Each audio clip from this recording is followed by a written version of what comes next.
Здравствуйте, мои дорогие любимые, с вами снова Карина. Сегодня мы с вами погадаем на одну позицию, на такую тему измена. Я считаю, что такие расклады лучше делать довольно объемными и на одну позицию. Почему? Потому что, иначе вы можете запутаться, да, а какая позиция ваша, потому что много у людей сходных чувств, Просто посмотрите расклад, если это ваш расклад, то, я думаю, вы это почувствуете, да? Если это не ваш расклад, вы тоже это почувствуете. Поэтому давайте сделаем такой раскладик. Измена, да? Измена. То есть вы знаете уже, что человек, скорее всего, муж, да, вам изменил. Может, у вас просто были серьезные отношения. Человек изменил, он допустил измену. И давайте посмотрим.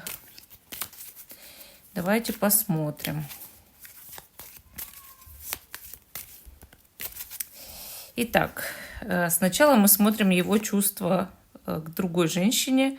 То есть, давайте перемешаю еще раз.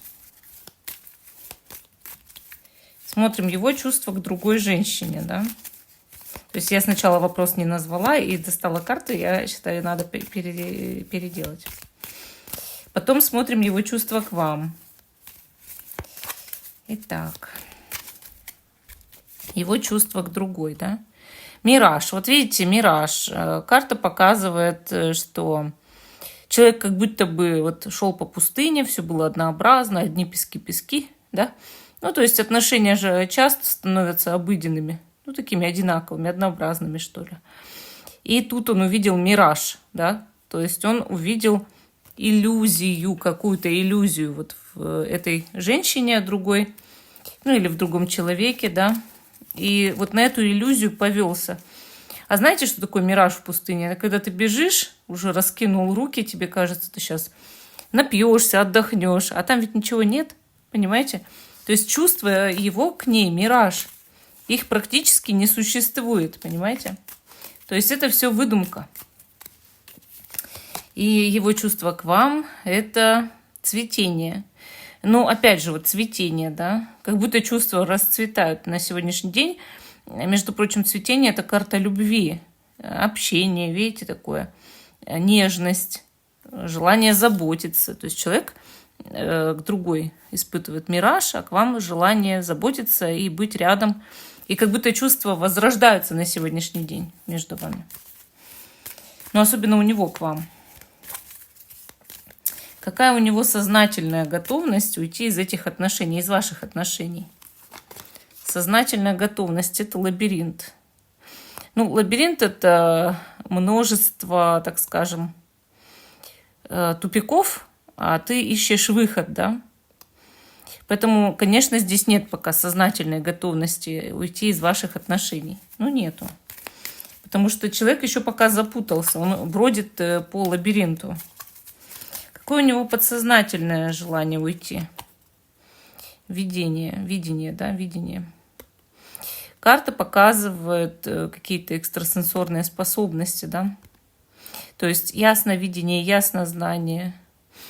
В подсознании у человека очень сильно работают его какие-то родовые способности, и он что-то чувствует, пока что он не готов подсознательно уйти, у него нет такого желания, а скорее он пытается даже как-то просмотреть свое будущее, да.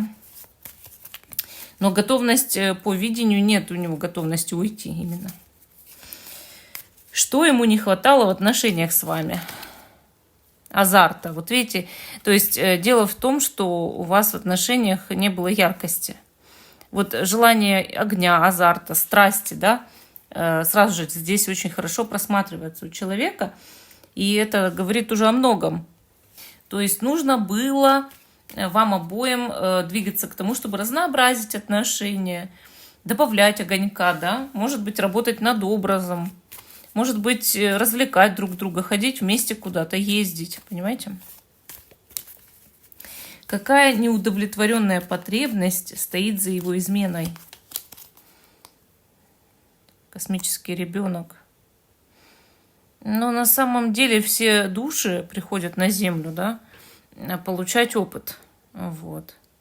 То есть это такая внутренняя потребность получить какой-то опыт, понимаете? Во-первых. Во-вторых, космический ребенок показывает неудовлетворенную потребность, чтобы о тебе заботились, чтобы тебя очень сильно любили, как Вселенная любит каждого из нас. Вообще какие-то детские комплексы, страхи, потребности здесь просматриваются. То есть у человека была, возможно, психологическая травма в подсознании или есть. Подсознательно человек всегда хочет избавляться от травм. Возможно, в семье родителей была измена. Вот. Папа, может быть, ушел из семьи. Или просто была измена, там у папы любовница, человек это все видел. И вот как будто повторяет, да? Что-то повторяет за своими родителями. Путь какой-то. Чем привлекла его любовница? Тень. Опять мы видим какую-то иллюзию. Вот заметьте, да? Тень может показывать черную магию. Мы тут видим такую страшную тень. Тень может показывать и просто иллюзию. То есть пустила пыль в глаза. Создала какой-то образ. Вот мираж, тень, да? Какие-то образы, несуществующие будто бы. То есть видно здесь, что она какая-то призрачная, вот эта любовница. Она какая-то странная, да? Она, ну, как будто бы, может быть, в 100 раз хуже, да? Но она все время сделает какие-то из себя иллюзии, что-то изображает, воображает. И человек-то что-то воображает о ней постоянно, да? Что он получает от нее, чего не получает от вас? Перекресток. А вот она ему не дает определенности, да, и постоянно ставит перед выбором. Его это озадачивает, и ему хочется играть, вот как будто. Но когда у человека нет вот этой определенности, когда у него нет четкого ответа на вопросы, то есть она ему полностью как будто не принадлежит, и ему хочется с кем-то, опять же, невидимым соревноваться. То есть в этом суть. Какую правильную позицию вам занять? Здесь карта течения. Ну, вообще, течение показывает, что нужно научиться ловить течение, плыть по течению, то есть ловить эмоции, особенно течение эмоций.